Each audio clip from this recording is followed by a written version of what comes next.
Bentahan ng paputok sa Mangaldan, Pangasinan, 24 oras na. Sundan sa report. 24 oras ng bentahan ng paputok simula ngayong araw sa Mangaldan, Pangasinan. Lahat ng supre ng paputok ng mga tendera ay maayos nang nakasalansan sa kani-kanilang pwesto. Ang problema nga lang daw sa ngayon ng mga negosyante ay ang tila hindi pakikisama ng panahon. Buong umaga kasing makulimlim at may panakanak ang pag-ambon. Para makabenta po, ma'am. Kahit di ba may mga Mayroon po bumibili po, ma'am. Meron. Ma'am, ito ang problema natin, yung Yung ulan. Maaga nagpunta sa firecracker zone si Linda. Tradisyon na raw kasi sa kanilang pamilya ang bumili ng fireworks bago ang pagsalubong sa bagong taon. Kaya naman kahit makulimlim ang panahon, ay bibili pa rin daw siya ng paputok. Opo, swerte daw. Oo, kaya kayo ma. Kaya I need to buy.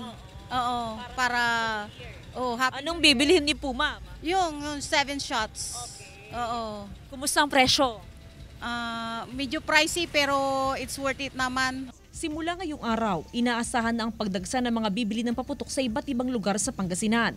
Kasabay nito, tiniyak ng Pangasinan PPO na regular ang gagawin nilang pag-iikot sa mga firecracker zone para matiyak na walang nibibentang mga ipinagbabawal na paputok. Babantayan din ng otoridad ang mga posibleng insidente ng indiscriminate firing. Yan ang minomonitor natin, yung mga indiscriminate firing, saka yung mga nabibiktima sa mga stray bullet. Samantala, walang pagtaas sa presyo ng mga ibinibentang paputok ngayong araw.